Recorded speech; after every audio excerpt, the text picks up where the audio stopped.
Hello guys, আপনারা বেশি share করেন। দক্ষিণ সুনামগঞ্জ ইন্ডিয়ার পানি ছেড়ে দিয়েছে। দক্ষিণ সুনামগঞ্জ 3টা ব্রিজ ভেঙে গেছে। দক্ষিণ সুনামগঞ্জ বড় মুসিবতে আছে। বেশি শেয়ার করেন। বাচ্চাটাকে দেখেন, ওরা কি অসহায় অবস্থায় আছে। সবাই এগিয়ে আসেন ভাই। এই যে বাচ্চাটা একদম পানির মধ্যে প্রায় ডুবে যায়, এরকম অবস্থা। সবাই দ্রুত এখানে এগিয়ে আসুন এই মুহূর্তে। আসলে আসসালামু আলাইকুম ওয়া রাহমাতুল্লাহ। প্রিয় দর্শক, আপনাদের স্বাগতম। চলুন দেখে নেওয়া যাক আজকের আলোচিত খবর। এমন বন্যা আগে কখনো দেখেনি সুনামগঞ্জের মানুষ। বাড়ছে পানি। 2 দিনের মধ্যে আরো 17 জেলায় বন্যার সংখ্যা। জানাবো এ নিয়ে বিস্তারিত। আরো থাকবে সুনামগঞ্জে মানুষের পাশাপাশি কষ্ট বেড়েছে গৃহপালিত গবাদি পশুরও। জানাবো এ নিয়ে বিস্তারিত। এছাড়া বন্যার পানিতে রেল ব্রিজ ভেঙে সারা দেশের সঙ্গে নেত্রকোনার রেল যোগাযোগ বিচ্ছিন্ন। থাকবে এ নিয়ে বিস্তারিত। সাথে থাকবে একদিনেই বজ্রপাতে 19 জনের প্রাণহানি। বন্যায় নিখোঁজ 2 জনের মরদেহ উদ্ধার। ভারতের পানি ঢুকছে আখাউড়া সীমান্ত দিয়ে। নিম্ন অঞ্চল প্লাবিত। দর্শক, শিরোনামে উল্লেখিত খবর দেখতে ভিডিওটি না টেনে শেষ পর্যন্ত আমাদের সাথে থাকুন। সিলেট বিভাগের 80% এলাকা পানির নিচে। ভয়াবহ বন্যার কবলে পড়েছে সুনামগঞ্জ।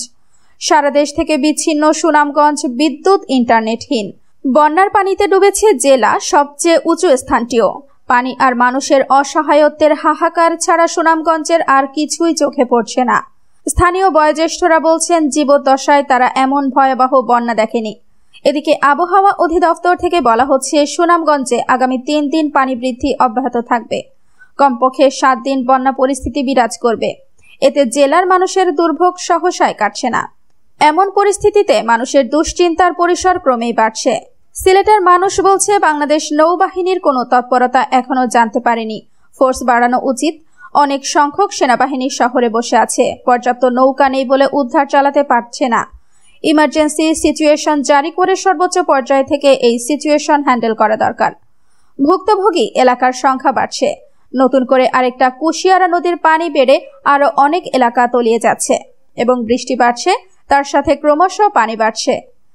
এদিকে দেশের বিভিন্ন জেলায় বন্যা পরিস্থিতি ভয়াবহ আকার ধারণ করেছে। এর মধ্যে সিলেটের 80% এলাকা পানিতে তলিয়ে গেছে। ভারতের মেঘালয় ও আসামে বৃষ্টি হওয়ায় বাংলাদেশের অধিকাংশ নদীর পানি বৃদ্ধি পাচ্ছে। এ অবস্থায় আগামী 2 দিনের মধ্যে দেশের উত্তরাঞ্চল ও দেশের নিম্ন অঞ্চলের আরো 17টি জেলা বন্যায় প্লাবিত হওয়ার আশঙ্কা করছে বন্যা পূর্বাভাস ও সতর্কীকরণ কেন্দ্র। বিবিসি বাংলার তথ্য মতে সারা দেশের 109টি নদী পর্যবেক্ষণ করছে বন্যা পূর্বাভাস ও সতর্কীকরণ কেন্দ্র। এর মধ্যে 95টি নদীর পানি বৃদ্ধি পেয়েছে। নদীগুলোর পানি আরও বাড়তে পারে, কারণ ভারতের বৃষ্টি পানি দেশের কুড়িগ্রাম, সিলেট ও সুনামগঞ্জ জেলা থেকে প্রবেশ করে আরও এগিয়ে আসছে। এর ফলে জামালপুর, বগুড়া, শেরপুর, গাইবান্ধা, সিরাজগঞ্জ, টাঙ্গাইল, মানিকগঞ্জ, লালমনিরহাট, নীলফামারী, পাবনা, নেত্রকোনা, কিশোরগঞ্জ, হবিগঞ্জ, মৌলভীবাজার, রাজবাড়ী, ফরিদপুর, শরীয়তপুর ইত্যাদি এলাকা প্লাবিত হওয়ার বেশি সম্ভাবনা রয়েছে। নেত্রকোনার মোহনগঞ্জে বন্যার পানিতে রেল ব্রিজ ভেঙে সারা দেশের সঙ্গে রেল যোগাযোগ বিচ্ছিন্ন হয়ে গেছে। মোহনগঞ্জ উপজেলার মোহনগঞ্জ ও অতীতপুর রেল স্টেশনের মাঝামাঝি 23 নম্বর রেল ব্রিজ গতকাল শুক্রবার রাতের কোনো এক সময় ভেঙে যায়। সরেজমিনে দেখা যাচ্ছে বন্যায় ভেসে গেছে সবকিছু। এদিকে সীমাহীন দুর্ভোগে থাকা মানুষের পাশাপাশি কষ্ট বেড়েছে গৃহপালিত গবাদি পশুরও। যেভাবে পারছেন গরু ছাগলগুলোকে উঁচু জায়গাতে এনে রাখার চেষ্টা করছেন। সুনামগঞ্জের জগন্নাথপুরের প্রত্যন্ত অঞ্চলে যার মতো করে পরিস্থিতি সামাল দেওয়ার চেষ্টা করলেও তেমন কোনো ত্রাণ তৎপরতা নেই। কেবল 10ম শ্রেণীর গণ্ডি পেরিয়েছে ফখরুল ইসলাম। এ বয়সে পড়াশোনার পাশাপাশি হাল ধরেছে পরিবারের। কিন্তু বাবা মা ভাই বোনকে নিয়ে এখন কোথায় রাখবে, কি খাওয়াবে তা নিয়েও রয়েছে চরম দুশ্চিন্তায়। সর্বগ্রাসী বন্যা যে ভাসিয়ে দিয়েছে ঘরবাড়ি। এখন সম্বল বলতে আছে শুধু গবাদি পশু। তাই সেগুলোকে বাঁচাতেই উঁচু রাস্তায় ছাউনি বানাচ্ছে ফখরুল। শেরপুরের ঝিনাইগাতিতে বন্যার পানিতে নিখোঁজের 13 ঘন্টা পর 2 জনের উদ্ধার করা হয়েছে। শনিবার 18 জুন ভোর 6টার দিকে পৃথক স্থান থেকে এই 2 জনের মরদেহ উদ্ধার করা হয়। এদিকে সামাজিক মাধ্যমে মানুষ লিখছে যে দেশে 5 লাখ শিশুর সাঁতার প্রশিক্ষণের জন্য বরাদ্দ 271 কোটি, সে দেশে 50 লক্ষ পানিবন্দী মানুষের জন্য বরাদ্দ 30 লাখ টাকা। এরকম আরো অনেকেই অনেক কথা লিখছে। শোভন কর্মকার নামের একজনের একটি স্ট্যাটাস ভাইরাল হয়েছে। সেখানে তিনি বলেছেন, এইবার সাধারণ জনগণের কেউ ত্রাণের জন্য ব্যবস্থা করার কথা বললেই থুথু দেব।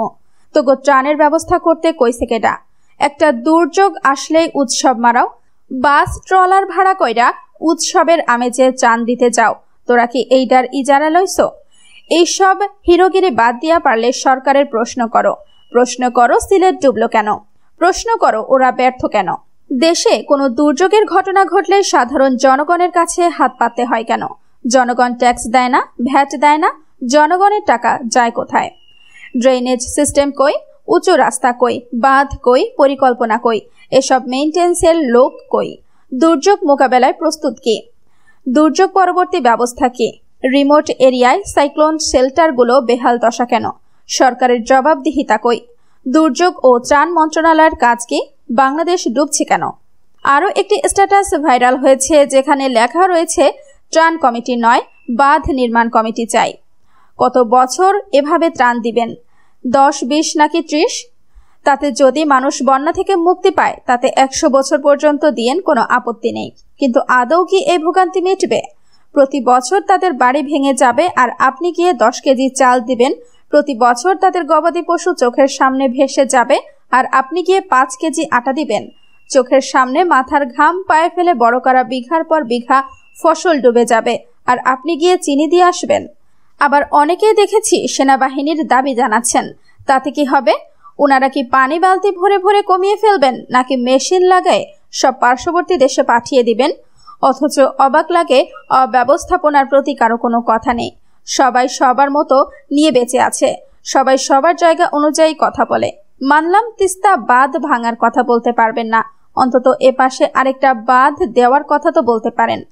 এদিকে টানা ভারী বৃষ্টি ও ভারতের ত্রিপুরা রাজ্যের উজান থেকে নেমে আসা পাহাড়ি ঢলে ব্রাহ্মণবাড়িয়ার আখাউড়া উপজেলার সীমান্তবর্তী এলাকার নিম্ন অঞ্চল প্লাবিত হয়ে আকস্মিক বন্যার সৃষ্টি হয়েছে।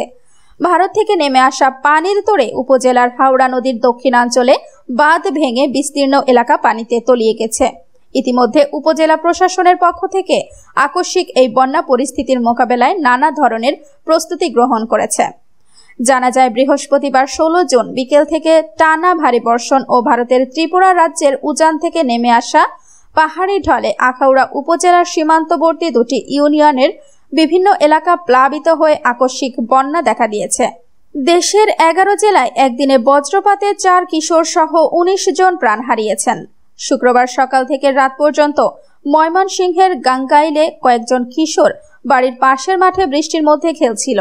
এ সময় বজ্রপাত হলে ঘটনাস্থলেই 2 জনের মৃত্যু হয়, আহত হয় আরও একজন। পরে হাসপাতালে নিলে চিকিৎসক 3 জনকে মৃত ঘোষণা করেন। ময়মনসিংহের দড়িকুষ্টিয়ায় মাঠে মাছ ধরতে গিয়ে বজ্রপাতে 2 জন নিহত হয়। ধোবাউড়ায় ঘোগড়া বিলে মাছ ধরার সময় প্রাণ যায় একজনের। এছাড়া সায়দাবাদে বজ্রপাতে প্রাণ গেছে রেল সেতু প্রকল্পের এক নিরাপত্তা কর্মীর। টাঙ্গাইলের ভুইয়াপুরের পুলিশ ও রেহাই চন্দনীতে 2 জন এবং নাগরপুরে 1 জন নিহত হয়েছেন।